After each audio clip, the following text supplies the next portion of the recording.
तो चलिए शुरू करते हैं। कल हमने पढ़ा था इसमें क्या 2024 एलडीसी 2024 में पूछे गए पीवाईक्यू क्वेश्चंस। कौन से टॉपिक से?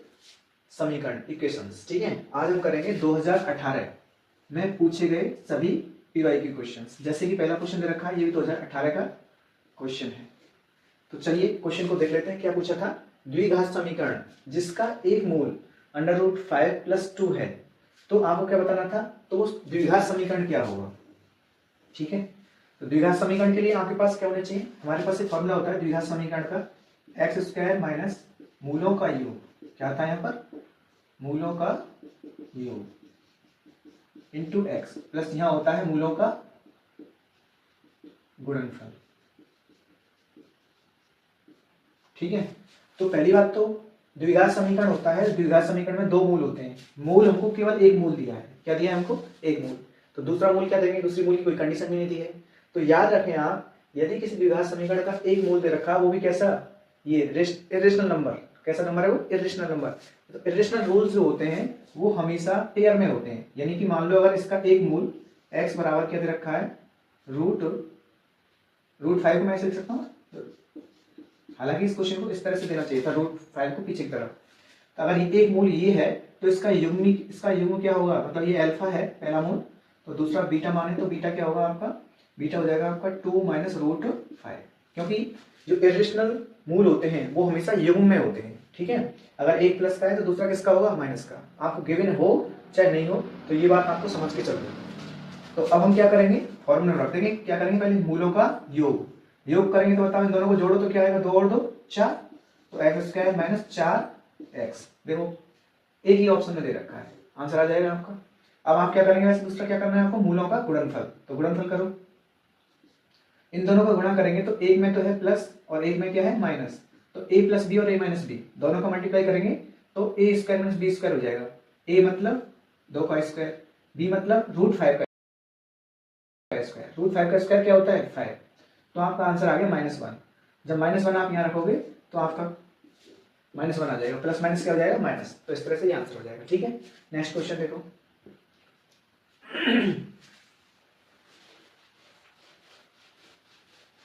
तो देखिए इस क्वेश्चन को कैसे करेंगे।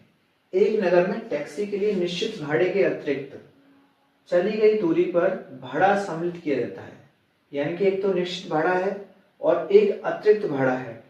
तो उसमें क्या करा है? 7 किलोमीटर दूरी के लिए भाड़ा तो आपको 27 रुपए देना पड़ेगा और 5 किलोमीटर दूरी के लिए आपको 21 रुपए है।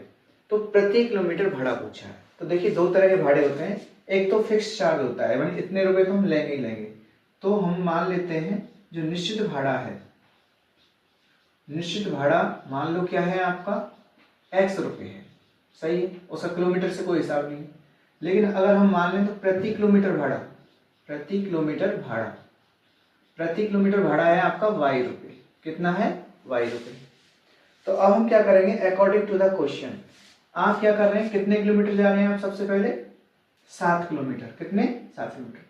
तो आपको x रुपए तो देने ही है, तो 7 किलोमीटर के लिए क्या देना पड़ेगा आपको? 7 और 1 किलोमीटर का y है तो 7 किलोमीटर कितना हो जाएगा? 7y। और किराया कितना है आपका? 27। सही है। इसी तरह से इसको करेंगे। अगर जब 5 किलोमीटर जा रहा है तो x रुपए तो आपको देने ही, साथ में आपको 5y और देना पड़ेगा। तो टोटल किराया कितना है? 21। ठीक है, अब यहाँ से x और y की वैल्यू निकाल लो। पूछा क्या है आपसे? प्रति किलोमीटर भाड़ा। तो हम सीधा क्या करेंगे? x को कैंसिल करके सीधी y की वैल्यू निकालेंगे और जो y का आंसर आएगा वही क्या होगा? प्रति किलोमीटर भाड़ा। ठीक है, तो मैं क्या कर दूं? सब्ट्रैक्ट कर दूं। तो यहाँ बताओ कितना बचेगा? 2y और इधर क्या बचेगा आपका? 6। सही है, 2 से इसे काट दो, कितना आया? 3। तो 3 रुपए भाड़ा आ गया आपका। ओके, देखो समीकरण ये और ये दे रखे हैं। कह रहा है को संतुष्ट करने वाले x और y के मान बताओ। यानी आपको पहली वैल्यू x की है और दूसरी किसकी है? y की है। तो आपको x और y की वैल्यू निकालनी है। अब करने को तो बहुत तरीके से किया जा सकता है। इसको हम सोचेंगे, हम ऐसा करेंगे इसको कि इसको जल्दी से, यानी कि कम से कम टाइम में इसको सॉल्व किया जाए, नहीं तो इसमें टाइम जा सकता है। तो इसके लिए हम क्या करेंगे? हम LHS और RHS को बराबर करने की कोशिश करते हैं। देखो क्योंकि ये तो आपस में बराबर है नहीं और मल्टीप्लाई करेंगे तो बहुत टाइम जाएगा। तो ऐसा करते हैं, इसमें ये 5 है तो इसको 5 बना सकते हैं। इसको 5 बनाने के लिए मैं क्या कर सकता हूँ, 5 का मल्टीप्लाई कर सकता हूँ पूरे में। जब मैं 5 का मल्टीप्लाई इसके संग करूंगा तो 25 पंजे 125, ये तो 125 हो जाएगा। इसमें करो तो 5 तिया 15, सही है, और 5 एकम 5। इससे क्या फायदा होगा, अब मैं ये कह सकता हूँ कि RHS और LHS कैसी हैं, इसकी RHS LHS और यहाँ RHS की तुलना करो, देखो ये 5 है ये 5 है, तो RHS बराबर है तो LHS भी कैसी होनी चाहिए, बराबर। तो मैं इसको ऐसे लिख सकता हूँ कि आपका जो 125 अपॉन x प्लस वाई है और -15 अपॉन x माइनस वाई, किसी को पहले रख सकते हैं, इससे कोई फर्क नहीं पड़ता है। तो यहाँ क्या आएगा x प्लस वाई, और यहाँ आ जाएगा 2 अपॉन x माइनस वाई। कोई दिक्कत बताओ। अब हम यहाँ क्या देख रहे हैं, ये और ये क्या है, सेम है। मैं इसको एक तरफ ले लूँ, ठीक है, तो देखो 125 x प्लस वाई में से ये इधर आएगा तो किसका हो जाएगा, सब्ट्रैक्ट हो जाएगा, कट जाएगा। तो बताओ कितना बचेगा, 125 में से 40 गए तो 85, 60 70 80 85, और यहाँ आएगा x प्लस वाई, सही है। y को एक तरफ ले जाओ तो 15 तो ये रहे और 2 ये रहे, तो कितने हो जाएंगे टोटल, 17x माइनस वाई। बताओ आया कि नहीं आया, सॉल्व हुआ नहीं हुआ जल्दी। अब इसको भी काट लो पहले, 17 एकम 17 और 17 5 85। आप देखो यहाँ पर क्रॉस मल्टीप्लिकेशन कर दो तो 5x और साथ में क्या आएगा, माइनस का 5y, और यहाँ आएगा आपका, ये तो एक बच गया ना, तो एक का मल्टीप्लाई करेंगे तो x प्लस वाई आ जाएगा। x और y को अलग कर लो, x एक तरफ ले लो, देखो क्या बचेगा, यहाँ पे बचेगा 4x, इधर आ जाएगा आपका 6y। तो देखो हम क्या जानते हैं रेशियो के नियम से, ये तो 6 तो नीचे आ जाएगा और 4 इसके नीचे आ जाएगा, तो इसका मतलब x की वैल्यू तो आएगी 6 और y की वैल्यू आएगी 4। सॉल्व करने की जरूरत नहीं आगे, क्योंकि इस रेशियो में केवल एक ही संख्या दे रखी है, 6 और 4। हालांकि ये रेशियो है, इस हिसाब से इसकी वैल्यू क्या आएगी, 6 और 4। क्वेश्चन होगा i/3 और 25/6 का आपको क्या बताना है, हल बताना है। तो क्या होगा इसका हल, तो इसको करने के लिए हम क्या करेंगे, सीधा सा x और x की यहाँ पे कुछ होना चाहिए, ये y नहीं होगा, यहाँ 5 है, ठीक है। तो बताओ x की वैल्यू निकालनी है आपको, क्यों एक समीकरण से केवल एक ही वेरिएबल की वैल्यू निकाली जा सकती है, दो की नहीं, दो के लिए दो समीकरण चाहिए, इसलिए यहाँ y नहीं, यहाँ पे क्या है 5। तो एक तरीका है एलसीएम ले लो इसका, बहुत इजी क्वेश्चन है। तो 6 आ जाएगा, 3 का मल्टीप्लाई इससे करो 3x प्लस 3 पंजे 15, 2 का मल्टीप्लाई इससे हो जाएगा 2x माइनस 2 पंजे 10, और यहाँ आ जाएगा 25/6, 6 से 6 कट गया, 3 और 2 कितने हो गए बताओ, 5x, और ये कट जाएंगे तो बचेगा केवल 5 बराबर 25। तो 5 से काट दो कितना बचेगा 20, और 5 से काटो 5 चौके 20, तो x बराबर कितना आ गया 4। इजी, बहुत इजी क्वेश्चन था। नेक्स्ट क्वेश्चन देखो, तो देखिए ये वेरी इजी क्वेश्चन, ये क्या दे रखा है, ए और बी की वैल्यू दे रखी है, पूछ रहा है इसका हल क्या होगा। इससे ज्यादा सरल तो कोई क्वेश्चन हो नहीं सकता। तो आपको क्या रखना है, ए बराबर 1 लिखना है और बी बराबर 1। ए बराबर 1 लिखो तो यहाँ 5 बचेगा, 5 प्लस पी, और यहाँ आ जाएगा 17 1, सही है। तो यहाँ से पी की वैल्यू बताओ कितनी आ गई, 5 से 17 काट दो प्लस के दोनों, तो कितना बचेगा, 17 में से 5 गए तो 12। इतना इजी क्वेश्चन। देखिए दोस्तों, इस क्वेश्चन में क्या करना है, 4 प्लस ए और 5 माइनस से दे रखा है, इस तरह से पूछ रहा है इसका हल बताओ, यानी कि ए की वैल्यू निकलेगी, ए दे रखा है इसमें। तो इसको क्या है, एक तरीका तो है क्रॉस मल्टीप्लिकेशन कर लो, एक ही तरीका है। दूसरा तरीका है कि इसकी वैल्यू इसमें रख के देख लो, रख के मत देखना, रख के देखने में थोड़ी प्रॉब्लम है, क्योंकि सब वैल्यू कैसे दे रखी है, रेशियो में दे रखी है। तो रेशियो में दोगे तो फिर वही प्लस माइनस करना ही पड़ेगा आपको। तो क्या करेंगे, सीधा सीधा वैल्यू निकालो इसकी। देखो पहले मल्टीप्लाई करेंगे, क्रॉस मल्टीप्लिकेशन करेंगे और साथ में मल्टीप्लाई करेंगे। 4 का मल्टीप्लाई इन दोनों से करो, 4 पंजे 20 और 4a, ए का इससे करो तो 5a माइनस ए स्क्वायर। कोई दिक्कत, आगे बढ़ो। अब इनका मल्टीप्लाई करो आपस में, तो क्या आएगा यहाँ पर, नीचे क्या आएगा, 2 का करो 7 से, 7 दूनी 14 और 2a माइनस का, फिर a से करो तो माइनस का 7a, और इससे करो तो माइनस का a स्क्वायर बराबर, सही है। क्रॉस मल्टीप्लिकेशन कर लो तो ये कहाँ आ जाएगा, बराबर में आ जाएगा इसके, ये संख्या सब क्या आ जाएगी इसके बराबर में आ जाएगी, ठीक है, ये बराबर में आ गई इसके, ठीक है, बराबर में आ गई तो ये a स्क्वायर से a स्क्वायर कट जाएगा, और नहीं कटेगा कुछ भी, चलो कोई नहीं। तो देखो अब हम क्या करेंगे, 20 14 इधर आएगा तो किसका हो जाएगा, माइनस का, और 4a प्लस 2a 7a को भी इधर ले लो तो किसका हो जाएगा ये, प्लस का 7a बराबर 0। ठीक है, अब आराम से काट लो इनको। 20 में 14 गए तो बताओ कितना बचेगा, 6, और यहाँ बचेगा आपका प्लस का 2a और साथ में क्या है 7a बराबर ये, 7 और 2 कितने हो गए 9a, और 6 उधर जाएगा किसका हो जाएगा बताओ, 6 उधर जाएगा तो किसका हो जाएगा, माइनस का। तो a बराबर क्या आ गया 6/9, काट दो, 2 तिया 3 दूनी 6 और 3 तिया 9, तो माइनस का 2/3। वेरी इजी क्वेश्चन था ये तो। चलो नेक्स्ट क्वेश्चन देखिए। तो 2018 में एक क्वेश्चन पूछा था, निम्न में से कौन एक समीकरण है। कितना इजी क्वेश्चन है, पूछ लिया समीकरण कौन सा है। ये समीकरण हो सकता है, यस। ये समीकरण हो सकता है, नहीं, क्योंकि समीकरण में क्या होता है, दोनों में बीच में बराबर का साइन होना चाहिए, अनइक्वलिटी का साइन नहीं चाहिए, इक्वल का साइन होना चाहिए, इसकी वजह से ये नहीं है। ये देखो 9 में से 5 गए 4 बच गए, 4 बराबर 4 क्या होता है, ये कोई इक्वेशन थोड़ी है। क्यों नहीं है, क्योंकि इसमें वेरिएबल और नॉन वेरिएबल दोनों चीजें आना जरूरी है। ठीक है, तो इसलिए ये भी नहीं होगा, ये भी नहीं होगा, और ये इसको सॉल्व करेंगे तो ये इसका ही होल स्क्वायर है, यानी कि ये सब स्टेप कट जाएंगे, सब कट जाएंगे तो क्या आ जाएगा, 1 बराबर 1 या 0 बराबर 0, तो ये भी नहीं होगा। तो आपका आंसर हो जाएगा ये आपका क्या है, एक समीकरण का एग्जांपल है जिसमें एक वेरिएबल दे रखा है और वो किसके बराबर है, 0 के बराबर है, बीच में क्या है, इक्वल का साइन है। ठीक है, तो ये हो गया इजी। देखिए तो इस क्वेश्चन में क्या दे रखा है, द्विघात समीकरण क्या दे रखा है, द्विघात समीकरण के मूल दे रखे हैं उसमें ये और ये, तो पूछ रहा है द्विघात समीकरण क्या होगा। तो आपको बताया था पहले कि द्विघात समीकरण क्या होता है, x² माइनस मूलों का योग, यहाँ क्या आता है, मूलों का योग इंटू x प्लस मूलों का यहाँ क्या आएगा, गुणनफल। सही है, तो x² आ गया, मूलों का योग कर लो, इनको जब जोड़ोगे यहाँ तो बताओ ये दोनों स्टेप पड़ जाएंगे, ये प्लस का और ये माइनस का है, तो क्या आ जाएगा यहाँ पर 2 अल्फा, और साथ में क्या है x, और मूलों का गुणनफल क्या आ जाएगा बताओ, इन दोनों का गुणा करोगे तो आएगा x alpha square a plus b और a माइनस बी, तो a square minus b square, a square minus b square, ये आपका आंसर हो जाएगा। ये भी बहुत इजी क्वेश्चन था। देखिए दोस्तों, तो इस क्वेश्चन को कैसे करेंगे, आपको ये दे रखे हैं 3 और कह रहा है इसका हल क्या होगा।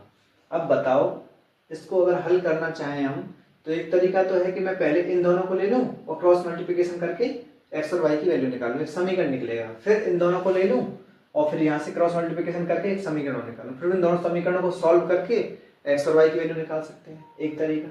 उसमें लगेगा बहुत ज्यादा टाइम, तो वो तरीके से नहीं जाना है। अब हम क्या करेंगे, इसमें बहुत सिंपल सी वैल्यू दे रखी है x और y की, क्यों ना डायरेक्टली इनको रख के देख लें, जिससे आ जाएगा वही इसका हल होगा, क्योंकि हल ही तो है x और y।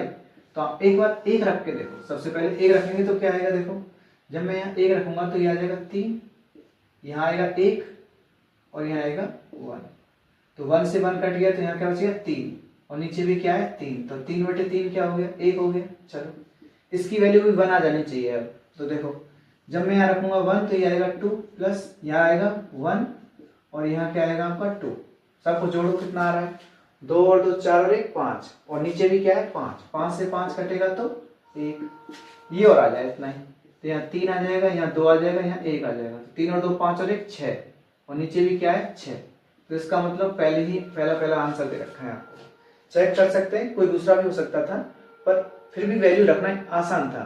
ठीक है, तो इसलिए इसको ऑप्शन से करना ज्यादा ठीक रहेगा।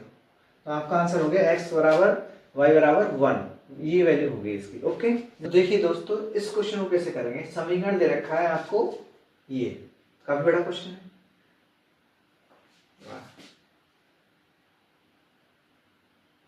देखिए दोस्तों, तो इस क्वेश्चन को कैसे करेंगे, समीकरण आपको ये दे रखा है, ठीक है, और इसका हल पूछा है इसने।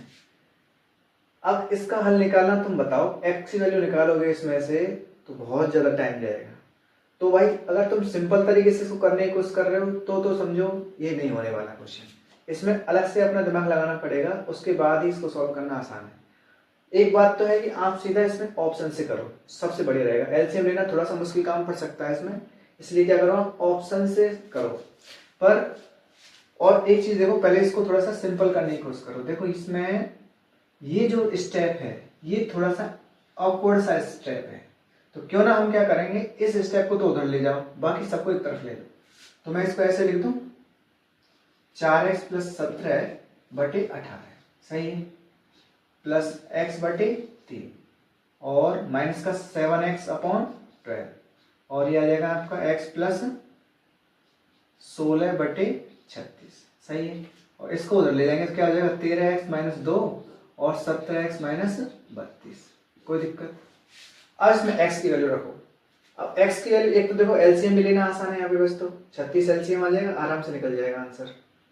बताओ क्या करूँ, एलसीएम लूँ या डायरेक्ट वैल्यू? चलो एलसीएम ले लो, थोड़ा सा इजी हो जाएगा। ये मैंने एलसीएम आ गया 36, तो यहाँ पे आएगा 18 × 36, तो 2 का मल्टीप्लाई कर लो ऊपर, 2 चौके 8 और क्या आएगा 17 दूनी 34, कोई दिक्कत। 3 से डिवाइड करेंगे तो 3 कम 3, 3 दूनी 6, 12 आएगा, तो यहाँ आ जाएगा 12x। 12 तिया 36, 3 बच गए, 12 तिया 36, 3 सत्ते 21, सही है। 36 से कम 36, तो x + 16 बराबर आपका ये एज इट इज दे रखा है। इसको देखो 8, 12 और 8 20 हो गए, 20 और 1 21 हो गए, ये तो बढ़िया है। 12 और 8 20 हो गए, 20 और 1 21 हो गए, पूरे के पूरे x तो कट गए यहाँ से, खेल खत्म सबका, सही है। अब यहाँ कितना बचेगा केवल आपका 34 और 16, 34 और 16 बताओ कितने होंगे, 34 और 4 40 और 1 50, तो केवल यहाँ पे क्या आ गया 50 बटे 36, सही है। तो अब यहाँ क्या आ रहा है आपका 13x - 2 बटे 17x - 32, सही। अब क्या करें, अब x की वैल्यू रख के देख लो, अब इजी हो जाएगा, क्योंकि अभी भी क्रॉस मल्टीप्लिकेशन करेगा तो भी टाइम जाएगा इसमें। और इसको सॉल्व क्या कर सकते हो आपको, ये 25 आ जाएगा, ये 18 आ जाएगा। अब इससे ज़्यादा सॉल्व करना तो 25 से गुणा ही करना पड़ेगा इससे। अच्छा ऐसा करो, पहले वैल्यू रख के देखो इसमें, 13 चौका 48, 48 - 2 करो कितना आएगा इसमें, तो आएगा आपका 46, ठीक है। सबसे सरल वैल्यू यही है ना, 13 चौका 48, 48 में 2 गए तो बचेगा 46, नीचे देखो क्या आएगा 17 चौका 68, और 68 में से 32 घटाएंगे तो कितना आएगा 36, कितना आएगा 36, किससे कटेगा बताओ, ये 2 से काट दूं, 2 दूनी 4, 2 तिया 6 और ये आ गया 18, ये 23 बटे 18 आया है, ये 25 बटे 18 आया है, तो इसका मतलब या तो कुछ गलती हुई है या फिर ये वैल्यू पॉसिबल नहीं है, ठीक है। तो और देख लो एक बार, 34 और 6 40, 50 बटे 36, ओके।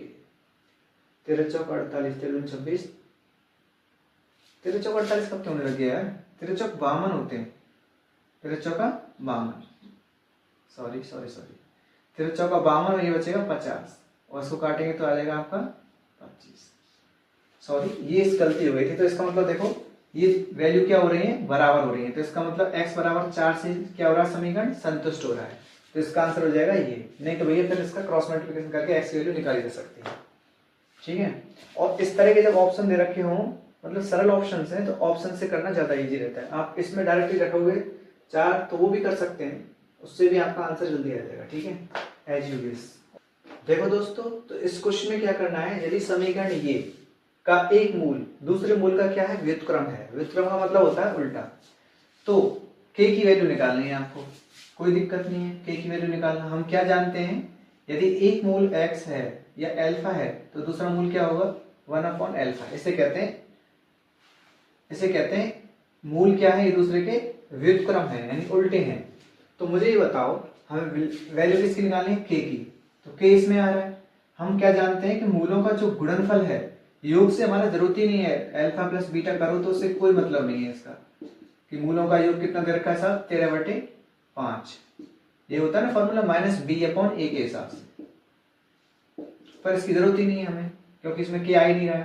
पर अल्फा इंटू बीटा, इसमें क्या होता है c/a, अल्फा क्या है, अल्फा है, और बीटा क्या है आपका 1/अल्फा, एक दूसरे के व्युत्क्रम है ना। तो c की वैल्यू बता दो, c की वैल्यू क्या है k, और a की वैल्यू क्या है आपकी 5, ये तो कट जाएगा, तो k की वैल्यू बराबर क्या है 5, डायरेक्टली, ठीक है। बाकी डायरेक्टली कर सकते हैं, जिनको थोड़ा सा इसकी प्रैक्टिस है तो सीधा पता है हमको अल्फा इंटू बीटा, यानी कि एक दूसरे के व्युत्क्रम है और हमारा यहाँ आ रहा है के, और ये बताता है अल्फा इंटू बीटा को। तो अल्फा इंटू बीटा दे रखा था आपको क्या, के अपॉन 5, और एक दूसरे के व्युत्क्रम है तो इसका मतलब एक दूसरे को काट देंगे और यहाँ आ जाएगा 1, तो सीधा सीधा वैल्यू क्या आ रही थी इसकी 5। ओके, नेक्स्ट क्वेश्चन देखिए। तो इस क्वेश्चन में क्या दे रखा है, 13 के 3 क्रमागत गुणकों का योग 390 है, तो दूसरा गुणक क्या होगा। क्या पूछा है, दूसरा गुणक क्या होगा। ऑप्शन है ये आपके। तो देखिए, जब देखो 13 का पहला गुणक क्या होता है, मान लो 13 एकम 13, 13 दूसरा क्या होता है 13 दूनी 26, तीसरा गुणक क्या होता है 13 तिया 39। इसमें क्या चीज सीख रहे हो आप कि पहले गुणक में एक का मल्टीप्लाई हो रहा है तो दूसरे में क्या होगा, उससे अगले का गुणा होगा, यही तो है क्रमागत का मतलब। तो मान लो पहला गुणक क्या है इसका, माना प्रथम गुणक 13x है, तो बताओ दूसरा गुणक क्या होगा, 13x प्लस 1 होगा, यानी कि इस संख्या में आपको 1 जोड़ना है, यहाँ पे 2 होना चाहिए, ये 13 फिक्स रहेगा। तीसरा गुणक क्या हो जाएगा फिर आपका x प्लस 2, सही है कि नहीं, यहाँ 3 होना चाहिए, मतलब इससे बड़ा नंबर कौन सा है, x प्लस 3, सही है। क्वेश्चन क्या कह रहा है, इनका जो योग है वो कितना है 390 है, हमारे हिसाब से कितना है 13x प्लस, इसका मल्टीप्लाई करो 13x प्लस 13 आ जाएगा, और इसका करेंगे तो 13x प्लस 13 दूनी 26 बराबर 390। बताओ समझ में आया कि नहीं आया। भाई तीनों गुणकों का योग कितना है 390 है, तो मैंने योग तो कर दिया इनका। अब देखो x कितने हो गए 39x प्लस 13 और 26 फिर से 39 बराबर 390, सही है। 39 कॉमन ले लो तो x प्लस 1 बचेगा और यहाँ 390, काट दो कितने बार कटेगा 10 बार, तो x की वैल्यू बताओ कितनी आ गई 9, एक उधर जाएगा ना, तो x की वैल्यू कितनी आ गई 9। पूछा क्या था आपका दूसरा गुणक क्या है, तो दूसरा कौन सा है, ये वाला है। x बराबर कितना लिखना है आपको 9, तो 9 और 1 10, और 10 का गुणा करेंगे 30 से तो क्या आएगा 130, ये हो जाएगा आपका उत्तर, ठीक है। देखिए दोस्तों, तो अब हम इसमें करेंगे 2024 के, 2018 और अब हम 2016 के क्वेश्चन करेंगे। कौन से करेंगे, ये हम कर चुके हैं, अब करेंगे 2016 में पूछे गए एलडीसी में कौन कौन से क्वेश्चन थे, तो उनको हम सॉल्व करेंगे। तो पहला ही क्वेश्चन था इसमें, एक ये दे रखा है आपको इक्वेशन और दूसरी दे रखी है ये, और पूछा है एक्स और वाई का रेशियो क्या है। तो एक्स और वाई का रेशियो निकालने के लिए क्या करेंगे, सबसे पहले तो आप इधर एलसीएम ले सकते हैं, मगर यहाँ अगर मैं यहाँ पर एलसीएम ले लूं एक्स वाई, तो यहाँ क्या आएगा बताओ ए वाई प्लस बी एक्स, पता कोई दिक्कत भाई, यहाँ एक्स एक्स कट जाएगा तो फिर ऊपर क्या बचेगा वाई, वाई का मल्टीप्लाई ऊपर करेंगे तो ए वाई, यहाँ वाई से वाई कटेगा तो एक्स बचेगा, तो बचेगा बी एक्स, कोई दिक्कत यहाँ तक, बराबर एम, सही है। अच्छा एक काम कर ले, क्रॉस मल्टीप्लिकेशन कर ले साथ के साथ, एक्स वाई कहाँ चला जाएगा, यहाँ से इधर आ जाएगा x y, equation number first, सही है, कोई दिक्कत। सेम कंडीशन यहाँ पे करते हैं, जब मैं यहाँ पे एलसीएम लूंगा एक्स और वाई, तो यहाँ आएगा बी वाई और ए के संग क्या आएगा एक्स, बराबर क्या है एन, इसको सॉल्व करो तो बी वाई ए एक्स और इसको उधर ले जाओ n x y, equation number 2, समझ में आ गया, उसका क्रॉस मल्टीप्लिकेशन कर दिया। अब क्या कर सकते हैं, एक एक्स और वाई को हटाना है, तो इसके लिए मैं एक को 2 से डिवाइड कर दूंगा, एक को 2 से डिवाइड करने पर तो एलएचएस को एलएचएस से डिवाइड करो, a y plus b x upon b Y plus a x, सही है। यहाँ क्या है आपका एम एक्स वाई और नीचे क्या है एन एक्स वाई, सही है। एक्स वाई से एक्स वाई कट गया, अब एक्स एक्स मत काट देना क्योंकि ये प्लस में है, अभी प्लस में है, मल्टीप्लाई में होते तो कट जाते हैं। तो अब हम क्या करेंगे, कॉमन भी नहीं ले सकते, अब क्रॉस मल्टीप्लिकेशन करो इसका, a n y b n x, अब एम का इससे करो बी एम वाई और क्या आएगा यहाँ पर a m x, a m x, सही है। एक तरफ कर लो एक्स वाली संख्या एक तरफ, वाई एक्स और वाई का रेशियो निकालना है ना, तो वाई को इधर ले आओ, a n y minus b m y, a m x और इधर आएगा बी एन एक्स। सही है। क्या कॉमन ले सकते हो इसमें से, वाई कॉमन ले लेंगे तो यहाँ आएगा a n minus b m y बच गया है ना, और इधर क्या आएगा आपका a m minus b n और साथ में क्या एक्स। आपको निकालना एक्स रेशो वाई, तो एक्स को आप यहीं रहने दो और वाई को इसके नीचे ले जाओ, ले जाएंगे तो ऊपर क्या है यहाँ पर a m minus b m और ये कहा जाएगा रेशो में a m minus b m. देखो कौन सा है, मैंने 4 ऑप्शन लिखे नहीं है, थोड़ा टाइम लगता है इसलिए मैंने इसमें सीधा लिख दिया। तो आ रहा है क्या ये ए एन एन ही लिख लो, चाहे एन ए बोल दो इसको, चाहे ए एन बोल दो, बात एक ही है, और बी एम सही है, और ये ए एम और एन बी, ए एम और एन बी सही है। ये आ गया आपका आंसर। देखिए तो इस क्वेश्चन में क्या पूछा था, a x square plus b x plus सी बराबर 0 के मूल हैं। तो आपको पता है जो द्विघात समीकरण होता है उसके मूल ज्ञात करने का एक फॉर्मूला होता है, एक्स बराबर minus b plus minus under root b square minus 4ac upon 2। ये फॉर्मूला होता है किसी भी द्विघात समीकरण के मूल ज्ञात करने का। ठीक है, तो अब हम क्या कर सकते हैं इसमें, तो देखिए ऐसा कोई ऑप्शन है क्या, ऐसा कोई भी ऑप्शन इसमें नहीं है, लेकिन इससे सिमिलर है ये वाला, यानी कि हालांकि क्वेश्चन थोड़ा सा स्टार वाला क्वेश्चन है, डाउट वाला है, ये इस तरह से होना चाहिए, फिर भी आपके लिए अगर ये विकल्प में है, ये है तो आपको इसको ही आंसर मानना पड़ेगा। ठीक है, तो देखिए इस क्वेश्चन में क्या दे रखा है, 2x प्लस के वाई बराबर 1 और 3x माइनस 5y बराबर 7 के अद्वितीय हल के लिए आवश्यक शर्त क्या है। जैसा कि हम पढ़ चुके हैं, अद्वितीय हल के लिए क्या शर्त होती है, a1 a2 बराबर नहीं होता है किसके, b1 b2 के। ठीक है, तो बताओ a1 की वैल्यू क्या है, ax plus by plus c बराबर क्या होता है 0।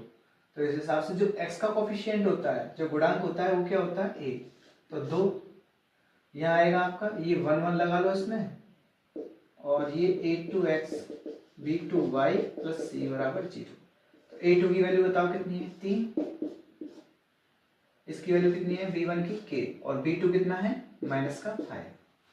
सॉल्व करो इसको, क्या आएगा k बराबर 5 दूनी 10 और नीचे क्या है आपका 3 और बीच में किसका साइन है 9। देखो कौन सा है, ये बी ऑप्शन हो जाएगा आपका। ठीक है, के के लिए आवश्यक शर्त क्या है ये। नेक्स्ट क्वेश्चन,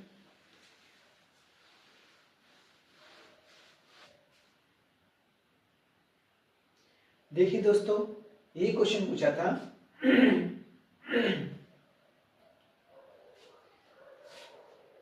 देखिए दोस्तों ये क्वेश्चन पूछा था एडिशन 2016 में। क्या क्वेश्चन था, एक कक्षा में विद्यार्थियों को पंक्ति में खड़ा किया जाता है। ठीक है, फिर क्या कह रहा है, यदि एक पंक्ति में एक विद्यार्थी को अतिरिक्त खड़ा किया जाता है तो क्या हो जाता है, तो पंक्तियों की संख्या 2 कम हो जाती है। कितनी कम हो जाती है, पंक्तियों की संख्या 2 कम हो जाती है। फिर क्या कह रहा है, यदि एक पंक्ति में एक विद्यार्थी को कम खड़ा किया जाता, अगर कम खड़ा किया जाता एक विद्यार्थी को तो स्थिति क्या होती, तो पंक्तियों की संख्या, किसकी, पंक्तियों की संख्या 3 बढ़ जाती। तो बताओ कक्षा में कुल कितने विद्यार्थी हैं। तो बताओ क्या करेंगे, सबसे पहले मान लेंगे, माना शुरू में पंक्तियों की संख्या, मान पंक्तियों की संख्या कितनी है, पंक्तियों की संख्या कितनी, मान लो x है। ठीक है, फिर क्या करेंगे, तथा शुरू में प्रत्येक पंक्ति में, प्रत्येक पंक्ति में विद्यार्थियों की संख्या, पंक्ति में विद्यार्थियों की संख्या, विद्यार्थी कितने हैं उसमें, मान लो y। तो इस हिसाब से बताओ, अगर किसी लाइन में मान लो 10 विद्यार्थी हैं और मैंने ऐसी 5 लाइन लगा रखी है, तो बताओ टोटल विद्यार्थी कितने होंगे।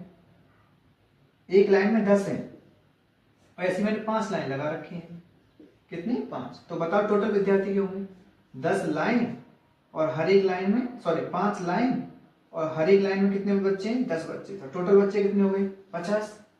सही है। तो इसी चीज को मैं कह सकता हूं कि अतः कुल विद्यार्थी कितने होंगे? कुल विद्यार्थी कितने हैं साहब कक्षा में? x into y. कोई दिक्कत यहाँ तक? कोई दिक्कत नहीं। अब क्या करेंगे, जैसा वो कह रहा है वैसा करते जाएंगे। ये कह रहा है अगर एक पंक्ति में एक विद्यार्थी अतिरिक्त खड़ा कर दिया जाए, यानी कि यहाँ से ये पंक्ति है तो इस पंक्ति में एक विद्यार्थी अतिरिक्त का मतलब एक एक बच्चे को आगे आगे बिठा दो यहाँ पर, ठीक है। तो श्योर सी बात है क्या हो जाएगा, पंक्तियों की संख्या कम हो जाएगी और एक पंक्ति में विद्यार्थियों की संख्या क्या हो जाएगी? बढ़ जाएगी। तो जैसा क्वेश्चन कह रहा है कि एक विद्यार्थी को अतिरिक्त खड़ा किया जा रहा है, तो पंक्ति में विद्यार्थियों की संख्या, पंक्तियों की संख्या कितनी थी? x, और पंक्तियों की संख्या क्या हो रही है? एक कम करने पर पंक्तियों की संख्या 2 कम हो जाती है। तो मैं ये लिख सकता हूँ पंक्तियों की संख्या तो 2 कम हो गई और हर एक लाइन में बच्चा कितने हो गए? y+1। पर बच्चे तो वही है ना टोटल, उनको कम ज्यादा थोड़ी किया जा रहा, तो बच्चे तो टोटल अभी भी कितने रहेंगे? x y। बता कोई दिक्कत है इसमें? ये कह रहा है विद्यार्थियों की संख्या को तो एक कम कर रहा है, प्रति पंक्ति में बढ़ा रहा है, सॉरी प्रति पंक्ति में विद्यार्थियों की संख्या तो एक बढ़ा दी है। तो ऐसा करने पर क्या होगा, पंक्तियों की संख्या जो है पहले x थी अब थोड़ी सी क्या हो गई है? कम हो गई है, 2 पंक्ति कम हो गई है, क्योंकि बच्चे आपने पंक्तियों में से निकाल के कहाँ लगा दिए? एक ही पंक्ति आगे पंक्तियों में लगा दिए, ऐसे इस तरह से। तो ये स्थिति पहली कंडीशन।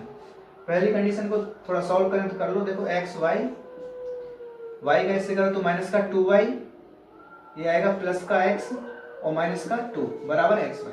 सही है। अब देखो xy से xy कट गया, चलो अच्छा है। तो यहाँ आ गया x माइनस 2y बराबर 2, इक्वेशन नंबर फर्स्ट। कोई दिक्कत इसमें?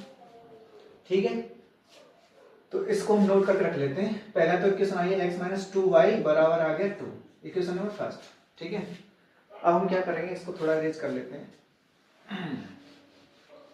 अब बताओ, दूसरी कंडीशन ये कह रहा है कि यदि एक पंक्ति में एक विद्यार्थी कम खड़ा किया था, तो विद्यार्थियों की संख्या क्या, पहले y खड़े कर रखे थे, अब इसमें से एक कम कर दो। विद्यार्थी कम करेंगे तो पंक्तियों की संख्या, किसकी संख्या? पंक्तियों की संख्या 3 बढ़ जाती है। पंक्तियां कितनी है? x, तो ये कितनी बढ़ जाती है? 3। भाई जो बच्चे पहले तुमने तो यहाँ पे एक एक व्यक्ति बैठाया था, अब ये कह रहा है कि नहीं बैठाओ, यहाँ से हटा दो इनको, एक एक बच्चे को। जब एक एक बच्चे को हटाएंगे तो दूसरी पंक्तियां बनेगी, तो कह रहा है वो पंक्तियां कितनी बढ़ जाएंगी? 3 बढ़ जाएंगी, यानी x + 3 हो जाएंगी। पर अभी भी अगर इनका दोनों का मल्टीप्लाई करेंगे तो बच्चे तो उतने ही रहेंगे x y। तो इससे क्या दूसरी इक्वेशन बनेगी, क्या बनेगी? x y, y का 3 से करो 3y, 1 का करो -x और माइनस का 3 बराबर xy। xy से xy कट गया, सेम है। तो -x + 3y माइनस बराबर 3, इक्वेशन नंबर 2। पहली इक्वेशन क्या थी? -x, इसके पास लिख देंगे इसको, 3y बराबर कितना आया? 3। सही है। यहां से हम x और y की वैल्यू निकाल लेंगे, जोड़ दें सीधा, जोड़ेंगे तो प्लस माइनस कट जाएंगे, सेम है। इसको जोड़ेंगे तो ये कट जाएंगे, 3 में से 2 गए तो बताओ किसके बचेंगे? एक y बचेगी। इनको भी प्लस करो, प्लस कर रहा हूं माइनस नहीं कर रहा हूं, 3 और 2 5, तो y बराबर तो कितना आ गया? 5। पूछा क्या था क्वेश्चन में? कुल बच्चे पूछे तो x की वैल्यू निकालनी पड़ेगी। तो हम जानते हैं क्या है, दूसरे समीकरण रख दो, इसमें रख दो, चलो -x + 3 और y की वैल्यू कितनी है? 5। y कितना है? 5।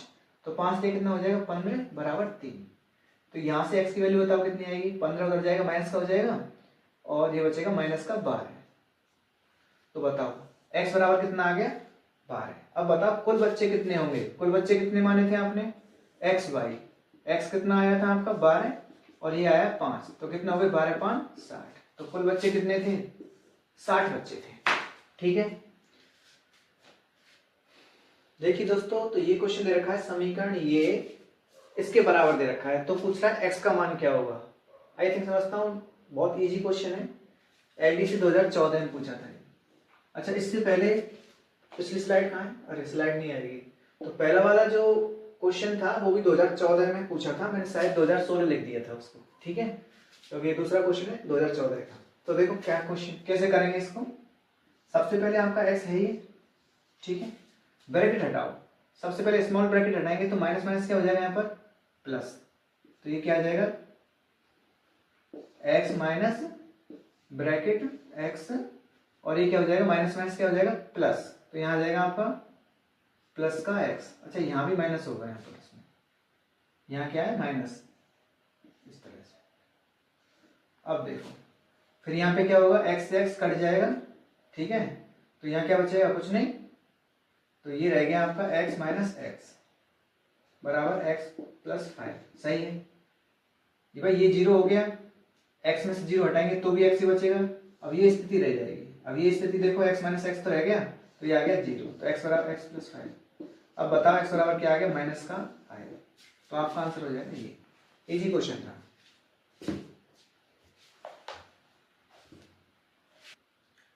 तो देखिए 2012 में पूछा था ये क्वेश्चन, यदि -4 द्विघात समीकरण, इसका क्या है, एक मूल है, क्या इसका एक मूल है, तथा द्विघात समीकरण ये द्विघात समीकरण अलग है, दोनों में अंतर है ना, कि मूल कैसे हैं, बराबर हैं, तो k का मान बताइए। ऑप्शन इस तरह से हैं आपके, ठीक है। तो अब हम 2012 के लास्ट क्वेश्चन, 2 क्वेश्चन और रहे होंगे शायद।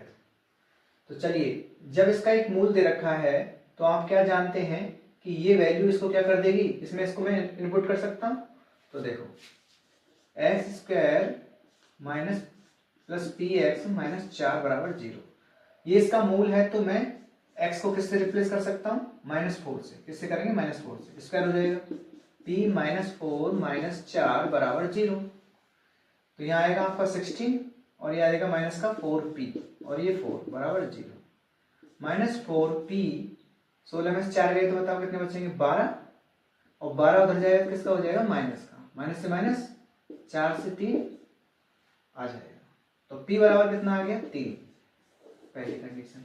इसमें क्या कह रहा है, इसके मूल कैसे हैं, बराबर हैं, तो मूल बराबर होने की शर्त क्या होती है बताओ, बी स्क्वायर माइनस 4ac बराबर क्या होता है, 0, यही शर्त है मूल बराबर होने की। तो b क्या है बताओ, b की वैल्यू क्या है, p, तो p स्क्वायर माइनस 4a की वैल्यू कुछ नहीं है, मतलब 1 है, और c की वैल्यू क्या है यहाँ पर, k बराबर 0। अब हम क्या करेंगे, p की वैल्यू यहाँ से रखेंगे, क्योंकि दोनों की वैल्यू एक साथ तो नहीं निकलेगी, तो 3 यहाँ रखेंगे, तो यहाँ क्या आ जाएगा, 3 3 9, 4k बराबर 0, तो यहाँ से 4k बराबर कितना आ गया, माइनस का 9, माइनस का ही आएगा ना, उधर जाएगा तो माइनस से माइनस कटेगा, तो k बराबर आ गया प्लस का 9/4 है ऑप्शन, ये हो जाएगा आपका दूसरा, प्लस का 9/4। Okay, next question. तो देखिए इस क्वेश्चन में क्या किया था,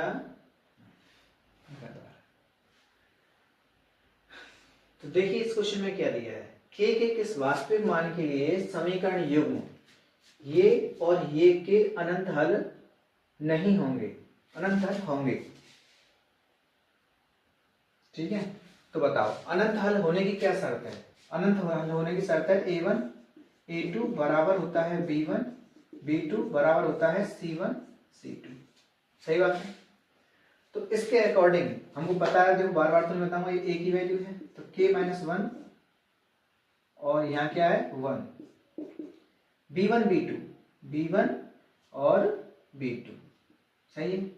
तो b1 की वैल्यू कितनी है 2 और b2 की वैल्यू कितनी है 1, सही है। c1 c2 ध्यान रख लेना, ये जब इधर आ जाता है तब ये c1 होता है, क्योंकि इसका जनरल फॉर्मूला होता है by प्लस c बराबर 0, यानी कि इसको मुझे कहाँ लेना पड़ेगा, इधर, तो बताओ किस क्या वैल्यू आएगी इसकी, -2, ऐसे इसकी वैल्यू क्या आएगी बताओ, इधर लेंगे तो इसको माइनस का 2k, इसको इधर लेंगे तो क्या हो जाएगा, माइनस का 2k, ठीक है।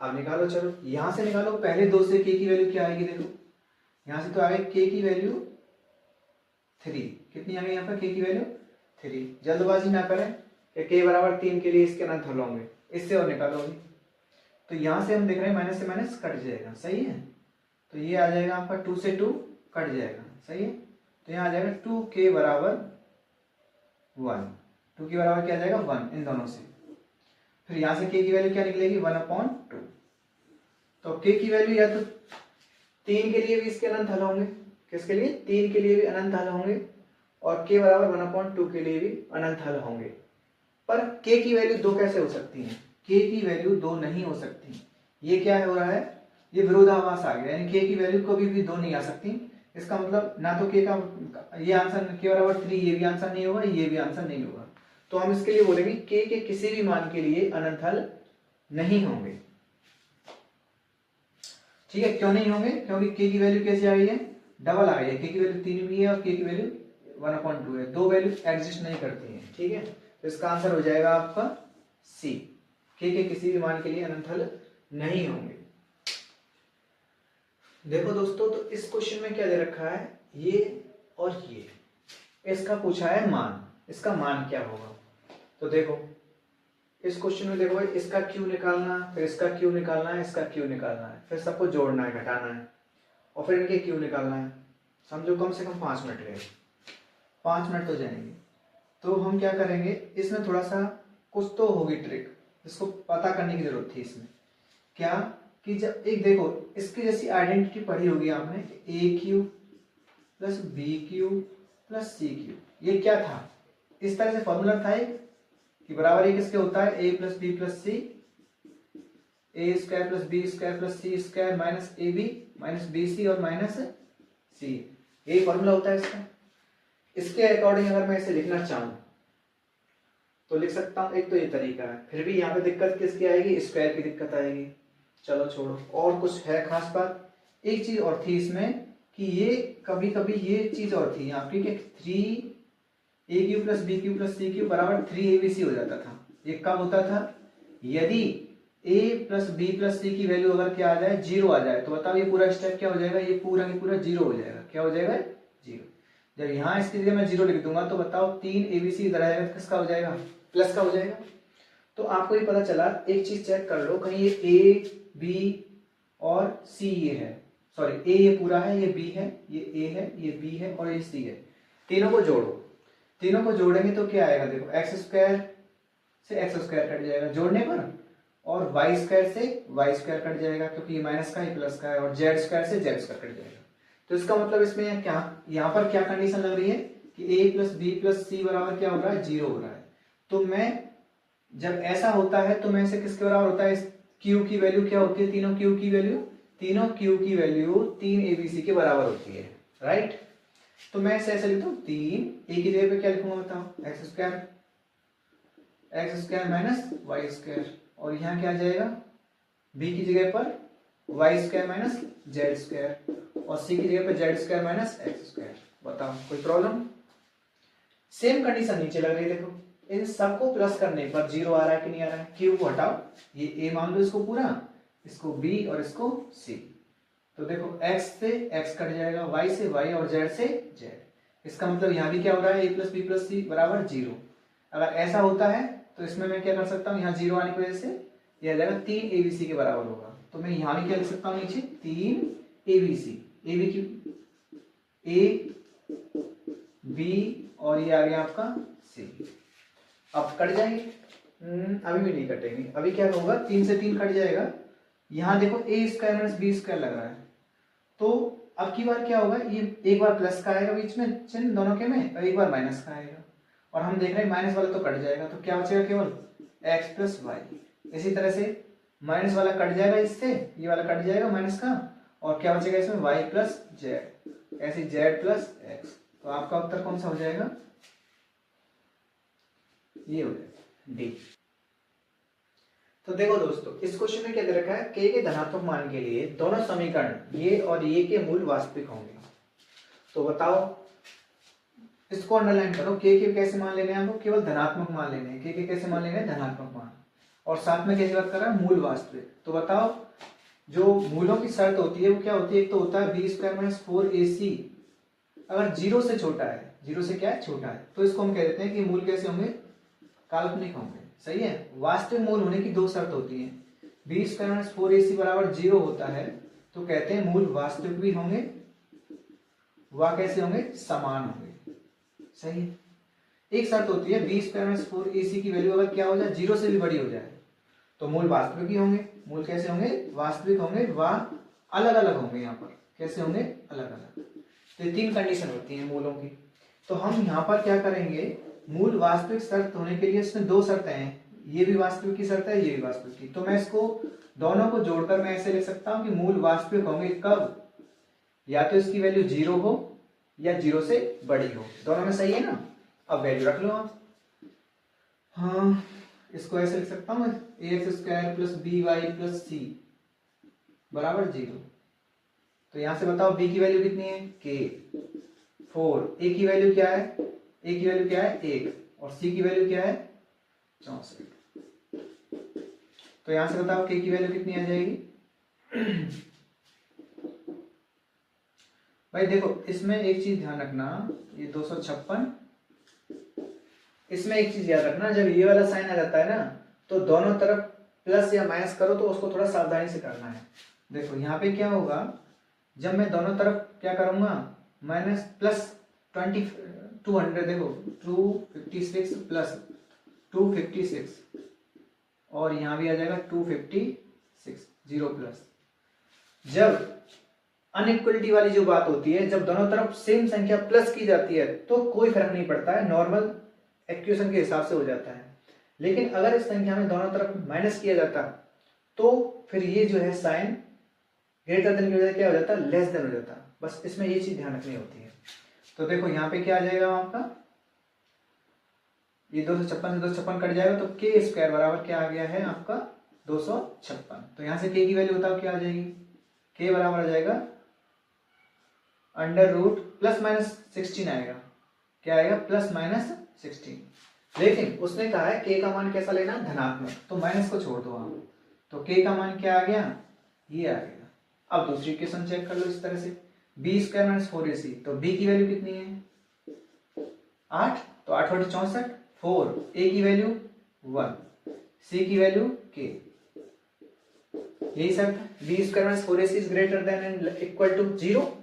अब हम यहाँ क्या करेंगे, दोनों तरफ आप देखो इसमें दिक्कत है, जब मैं इस संख्या को इधर उधर नहीं लेके जाते हैं, इधर उधर ले जाने का कोई नियम नहीं होता है, तो हमारा सरल मतलब सवालों को करने का सरल तरीका होता है कि x प्लस 4 बराबर, ऐसे मान लो 10 है तो हम क्या कर देते हैं 4 को उधर ले जाते हैं, माइनस का हो जाता है। ऐसा होता नहीं है, गणित में निरसन नियम चलता है। क्या चलता है, निरसन नियम। निरसन नियम ये कहता है, आपने क्लास 9th में पढ़ा होगा, तो वहां पे क्या होते हैं, अशमिकाएं होती हैं, क्या बोलते हैं उनको, निर्मय प्रमेय। तो उसमें क्या होता है, दोनों तरफ या तो सेम संख्या, इक्वेशन की विशेषता होती है कि इक्वेशन के अंदर आप दोनों तरफ या तो सेम संख्या प्लस कर सकते हो या दोनों तरफ माइनस कर सकते हो, ये इधर उधर ले जाने का कोई नियम नहीं है, ठीक है। तो देखो, तो अब हम क्या करें, जैसे इसको सॉल्व करना होता है तो इधर -4 हटाना है हमको, सॉरी +4 हटाना है, तो इधर -4 कर देते हैं दोनों तरफ इस तरह से, तो इस तरह से वैल्यू क्या आ जाती है 6, इस तरह से, ठीक है। लेकिन अनइक्वलिटी वाली कोई साइन हो, ये ग्रेटर देन या लेस देन वाला, तो यहाँ पे ध्यान रखना, अगर प्लस की संख्या दोनों तरफ प्लस कुछ कर रहे हो तो कोई फर्क नहीं पड़ेगा, लेकिन माइनस वाले में फर्क पड़ेगा, माइनस वाले में फर्क पड़ेगा, साइन चेंज हो जाएगा। तो देखो, जब मैं इसको, मुझे प्लस का बनाना है, क्या बनाना है मुझे, प्लस का, या फिर मुझे इसको समझो इसको हटाना है, तो इसको हटाऊंगा कैसे बताओ, जब मैं माइनस का साइन लगाऊंगा या फिर इसको प्लस का बनाऊंगा तो ज्यादा अच्छा रहेगा। तो देखो मैं इसको क्या लिख रहा हूँ, 64 + 4k + 4k, तो इसका मतलब मैंने प्लस किया है, प्लस किया है तो कोई साइन चेंज करने की जरूरत नहीं है, तो 4k + 0, बताओ कोई दिक्कत इसमें, मैंने प्लस ही तो किया है, माइनस करने से क्या है थोड़ा चेंज हो जाएगा। तो अब मैं क्या करूंगा बताओ, ये तो कट गया तो यहाँ आ गया 64, इस तरह से 4k, 4 से काट दो कितने बार, 16 बार, 16 बार कटेगा ना। तो यहाँ से k की वैल्यू क्या आ गई, साइन का देखना, जब मैं k इधर लिख रहा हूं तो k की तरफ छोटा साइन है तो छोटा ही साइन आएगा इस तरह से। अब इनको दोनों को ध्यान से देखो, k की वैल्यू या तो क्या हो सकती है 16 से बड़ी हो सकती है या 16 हो सकती है, k की वैल्यू क्या हो सकती है, या तो 16 हो सकती है या k 16 से बड़ी हो सकती है, सही है। यहाँ क्या कह रहा है, k की वैल्यू 16 से छोटी होगी, क्या कह रहा है 16 से छोटी होगी, या फिर k की वैल्यू क्या होगी 16 के बराबर होगी। तो बताओ, ये कह रहा है k के किस मान के, जिसके लिए दोनों समीकरणों के वास्तविक मूल होंगे, तो वास्तविक मूल दोनों में कॉमन क्या आ रहा है, k बराबर 16, दोनों के लिए 16 एक ऐसी वैल्यू है तो दोनों के लिए मूल कैसे हो जाएंगे इसके वास्तविक। अगर दोनों में अलग अलग बात करेंगे तो नहीं होंगे, 16 पे हो जाएगा पर ये वास्तविक होगा, ये वास्तविक नहीं होगा, k इज ग्रेटर देन 16 पर। और यहाँ जो दूसरे वाले में आया था k इज लेस देन 16 पर, ये वास्तविक होगा पर ये वास्तविक नहीं होगा। दोस्तों पूछ रहे हैं कॉमन वैल्यू क्या होगी, तो k बराबर 16, तो k बराबर 16 पर दोनों वैल्यू कैसी हो जाएंगी, वास्तविक हो जाएंगी, ठीक है। ये क्वेश्चन खत्म। अब एलडीसी के क्वेश्चन तो हो गए पूरे कंप्लीट। अब पूछे करेंगे हम एलडीसी के अलावा अन्य सभी एग्जाम में जो क्वेश्चन पूछे गए हैं उनको हम पार्ट थर्ड में सॉल्व करेंगे। ये पार्ट 2 कंप्लीट PYQ। फर्स्ट में हमने क्या पढ़ा था, पार्ट फर्स्ट में LDC के क्वेश्चन 2024 के किए थे ओनली। कौन से किए थे, 2024 के, ठीक है। ये LDC के बाकी के क्वेश्चन आगे इसमें 18 वाले, 16 वाले, 14 वाले और 12 वाले, ठीक है। Thank you for watching.